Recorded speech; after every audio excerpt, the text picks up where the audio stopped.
Assalamualaikum warahmatullahi wabarakatuh.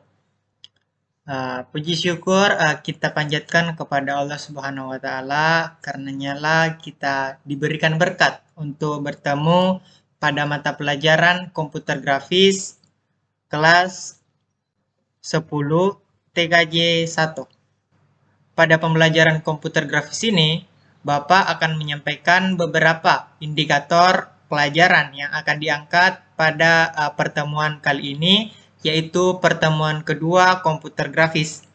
Nah, indikator pencapaian yang akan kita lalui pada pertemuan kali ini yang pertama, yaitu kalian sebagai siswa itu diharapkan mampu untuk memahami prinsip-prinsip dasar dari aplikasi desain grafis, di mana sebentar Bapak akan menjelaskan apa-apa saja sih prinsip-prinsip dasar dari aplikasi desain grafis dan apa saja aplikasi-aplikasi desain grafis itu sendiri. Nah, yang kedua, kalian sebagai siswa mampu membuat karya atau desain grafis sederhana dengan menggunakan aplikasi dasar. Nah, aplikasi dasar di sini itu mungkin kita akan menggunakan CorelDRAW untuk contoh-contohnya ya. Nah, pada kedua indikator pencapaian ini terciptalah 3 tujuan pembelajaran, di mana tujuan pembelajaran itu yang pertama, kalian sebagai siswa diharapkan mampu untuk memahami ataupun mengenali apa saja sih prinsip-prinsip dan apa saja aplikasi-aplikasi dari desain grafis. Yang kedua, kalian sebagai siswa diharapkan mampu untuk menggunakan walaupun sedikit dan memahami bagaimana cara menggunakan aplikasi desain grafis. Dan yang ketiga, kalian sebagai siswa diharapkan mampu untuk berkreasi seunik-uniknya ataupun sekreatif-kreatif mungkin. Nah, dari kedua indikator pencapaian ini dan dari ketiga tujuan pembelajaran ini, lahirlah beberapa materi yang akan Bapak sampaikan. Nah, materi pertama yang akan Bapak sampaikan yaitu pengertian dan jenis-jenis grafika pada komputer. Nah, di mana Bapak pada pertemuan yang lalu sudah menjelaskan bagaimana sih konsep dasarnya daripada desain grafis itu sendiri. Nah, di sini Bapak akan mengulang lagi apa itu grafika komputer atau komputer grafis dalam pembelajaran kita. Nah, dalam pembelajaran kita sendiri ini, kelas 10 TKJ 1, kita akan mempelajari yaitu komputer grafis, di mana bidang ilmu ini adalah suatu bidang ilmu untuk menggambar, di mana kanvas yang kita pakai itu adalah mesin, di mana kita memanipulasi dan visualisasi dari suatu mesin itu kita akan menjadikan suatu desain yang cukup menarik, di mana terdapat beberapa jenis desain dan beberapa jenis teknik yang digunakan seperti grafis reset ataupun animasi 2 dimensi dan 3 dimensi pada aplikasi grafika komputer. Nah, dalam visualisasi arsitektur dan pengelolaan citra medis ini, kita juga dapat menarik kesimpulan bahwasanya grafika ini memainkan banyak peran-peran penting di dunia modern ini, di mana dari grafika komputer ini atau grafis komputer ini banyak sekali orang yang bekerja pada bidang ini untuk menciptakan seperti logo perusahaan ataupun gambar-gambar yang menarik dan diperjualbelikan. Nah, selanjutnya dari pengertian-pengertian dan jenis-jenis grafika komputer ini, ada pun beberapa jenis grafika komputer. Yang pertama yaitu vektor dan raster, di mana vektor adalah suatu format grafis yang dibuat dengan menggunakan titik ataupun garis serta kurva matematis yang biasanya disebut vektor. Nah, vektor grafis ini tuh bagaimana ya cara menjelaskannya itu, ini itu adalah suatu koordinat matematika. Kita menggunakan rumus matematika, kita menggunakan objek geometri seperti garis, kurva, dan poligon, di mana dalam menggambar ini kita memasukkan rumus-rumus tertentu dengan menggunakan rumus-rumus yang ditentukan pada mata pelajaran matematika, di mana grafik vektor ini cenderung memiliki ukuran file yang lebih kecil daripada grafik tracer, dikarenakan dia itu hanya menyimpan informasi tentang objek yang diwarnai dan objek yang dibentuk, serta atributnya. Grafik vektor ini itu umumnya digunakan untuk desain logo ataupun icon, baik juga itu ilustrasi juga bisa digunakan pada aplikasi ini. Yang selanjutnya yaitu raster. Nah, raster ini adalah suatu format grafis di mana dia itu terdiri dari titik-titik kecil ataupun biasa disebut dengan pixel.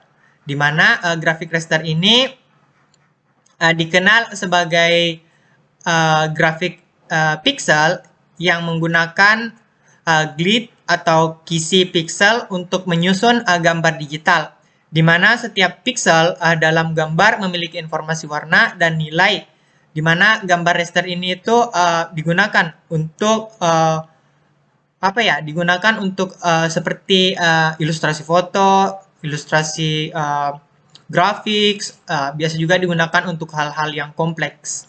Nah, selanjutnya yaitu animasi 2 dimensi dan 3 dimensi, di mana animasi 2 dimensi dan 3 dimensi ini terdiri dari gambar-gambar yang berbentuk ya seperti namanya, gambar 2 dimensi, di mana itu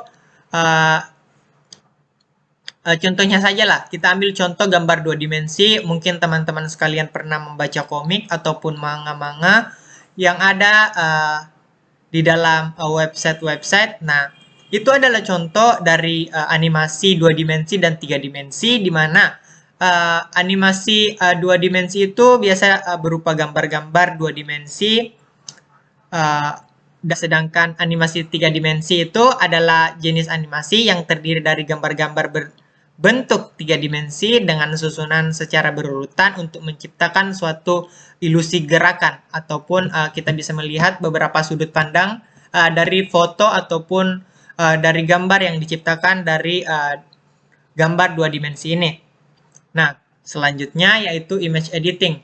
Image editing ini adalah suatu manipulasi citra digital dengan perangkat Adobe Photoshop, di mana teman-teman sekalian mungkin tahu dengan contohnya saja kita mengedit foto menggunakan Photoshop. Nah, itu bisa dikatakan bahwasanya itu adalah suatu image editing. Nah, image editing ini itu memiliki beberapa peraturan-peraturan kontras, saturasi, dan objek yang banyak sekali, ataupun efek-efek visual. Mungkin dari anak-anakku sekalian pernah mengedit foto menggunakan latar merah atau sebagainya. Nah, itu bisa dikatakan bahwasanya itu adalah image editing. Image editing tadi itu adalah suatu proses untuk mengubah atau memanipulasi citra digital. Nah, dari jenis-jenis ini juga itu ada dikatakan grafik interaktif, di mana itu mencakup suatu penggunaan grafika komputer. Dia itu menggunakan antarmuka atau UI, di mana UI itu didesain oleh web. Nah, anak-anakku sekalian itu mungkin tahu yang namanya virtual reality dan reality yang diperluas ataupun AR. Nah, itu semua adalah grafika interaktif, di mana dia menggunakan AI ataupun UI yang sangat modern. Nah, selanjutnya yaitu perangkat lunak dalam grafis. Nah, di sini itu kita menggunakan Photoshop, di mana mungkin dari anak-anakku sekalian sudah tahu apa itu Photoshop dan bagaimana cara menggunakannya untuk beberapa penggunaan sederhana. Nah, Photoshop ini itu suatu program untuk mengedit atau memanipulasi foto, di mana anak-anakku sekalian bisa melihat bagaimana tampilan dari Photoshop itu. Dia mempunyai layer, partisi, workspace, warna, dan beberapa komponen-komponen yang bisa kita gunakan yang tidak bisa saya jelaskan secara mendetail. Mungkin kita akan menjelaskan atau mempraktikannya pada pertemuan selanjutnya. Selanjutnya yaitu Corel Draw. Nah, Corel Draw ini adalah suatu program grafis yang digunakan untuk membuat desain vektor, seperti yang saya membuat desain vektor. Nah, Ini juga bisa digunakan untuk membuat logo, ilustrator, poster, selebaran, dan lain sebagainya.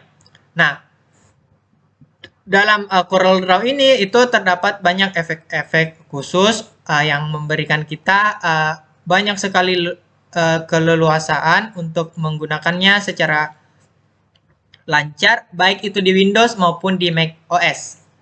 Nah, anak-anakku sekalian bisa melihat bagaimana tampilan dari Corel Draw ini, di mana di sini itu contohnya itu menggunakan mungkin versi yang agak lama ya, dia menggunakan Corel Draw X7, di mana kalau tidak salah itu sekarang sudah ada Corel Draw 2022 atau 2023 kalau tidak salah.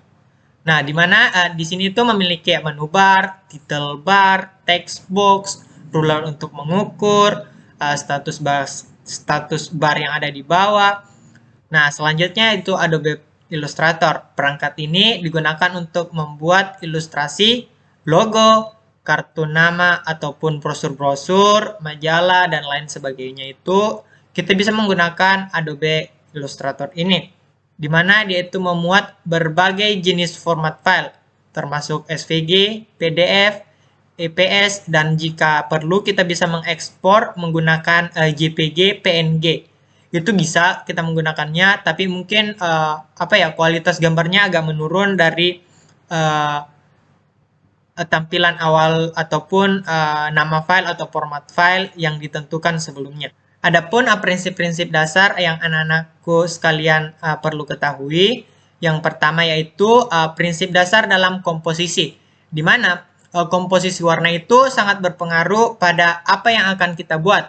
Bukan hanya komposisi warna, banyak sekali seperti tujuan utama dari memperkuat pesan ataupun kesan yang akan kita tanamkan di dalam gambar yang ingin kita buat, apa yang ingin kita sampaikan, dan bagaimana kita akan menyampaikannya dengan pencampuran warna-warna menggunakan mesin ya. Kita menggunakan mesin untuk menggambar. Selanjutnya itu tipografi. Nah, tipografi ini itu bisa dikatakan sebuah seni ataupun teknik untuk menata huruf-huruf ataupun kata-kata ataupun desain ataupun kita bisa mengatakan bahwasanya ini adalah seni untuk mengetik. Kalau kita itu bisa mengatakannya bahwasanya ini adalah seni mengetik. Nah, tipografi ini itu tepat ataupun bisa meningkatkan keterbacaan ataupun daya tarik dalam suatu desain, di mana tipografi ini bisa dikatakan bahwasanya suatu penarik ataupun suatu hal yang sangat menarik dalam suatu selebaran, di mana contohnya saja kita menulis dengan besar dan lentang, dijual. Nah, pasti dengan kata dijual yang besar ataupun menarik itu kita dapat kita mendapatkan perhatian lebih daripada kita cuma menuliskan kata yang itu saja, kayak dijual ataupun kayak cuman dijual, dihubungi silakan. Mungkin kita bisa merubahnya menjadi tempat ini dijual secepatnya dengan sekian sekian sekian. Nah, itu bisa membuat kita lebih mendapatkan perhatian lebih ataupun mendapatkan eksistensi yang lebih dari apa yang ingin kita sampaikan. Nah, selanjutnya yaitu ada warna, di mana pemilihan warna yang tepat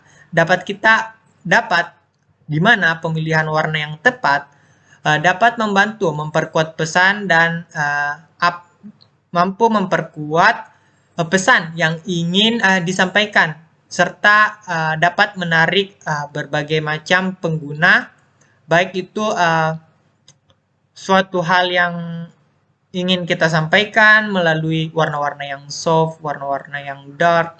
Nah, kita bisa menggunakan komposisi warna yang bagus seperti hitam putih ataupun biru, hijau, dan biru. Nah, itu adalah warna-warna yang menurut saya itu bagus untuk diaplikasikan satu sama lain. Yang selanjutnya yaitu kontras. Nah, kontras adalah suatu perbedaan antara elemen-elemen desain, di mana jika kita membuat suatu desain, kita harus memiliki yaitu kontras yang sangat bagus. Jangan seperti di sini saya menggambar bebek dan di sampingnya saya menggambar apa ya, WC. Nah, dua hal itu tidak berkaitan satu sama lain. Makanya kita harus memilih hal-hal yang mendapat hal-hal yang terhubung satu sama lain. Selanjutnya itu kita membahas tentang selanjutnya itu kita harus membahas dengan konsistensi, di mana konsistensi ini itu adalah suatu hal yang sangat penting dalam membuat gambar ataupun membuat suatu selebaran.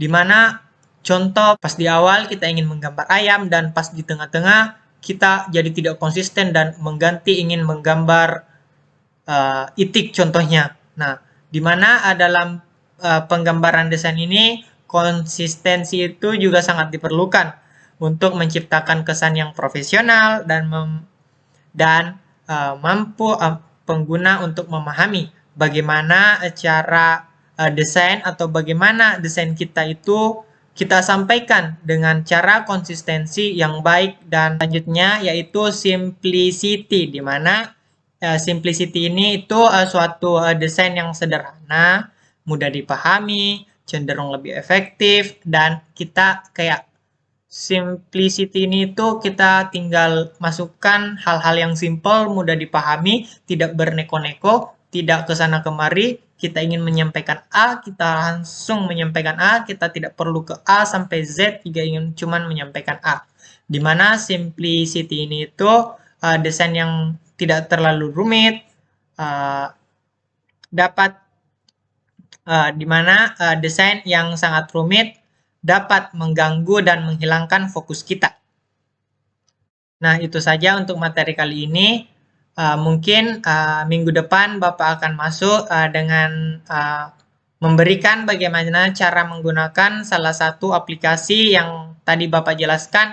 Mungkin anak-anakku sekalian untuk pertama-tama silakan mendownload CorelDRAW. Mungkin lebih baiknya menggunakan CorelDRAW X7, di mana minggu depan Bapak akan mengecek apakah anak-anakku sekalian sudah menginstal ataupun belum. Nah, dan untuk tugasnya bagi anak-anakku sekalian yang sudah menginstal,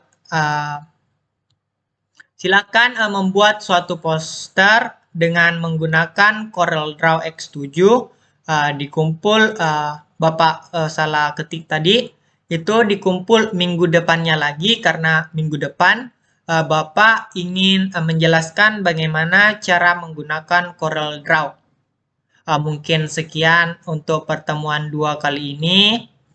Bapak ucapkan terima kasih telah mendengar sampai akhir, dan saya sangat mengapresiasi dan saya sangat mengapresiasi kepada anakku yang menonton sampai akhir. Assalamualaikum warahmatullahi wabarakatuh.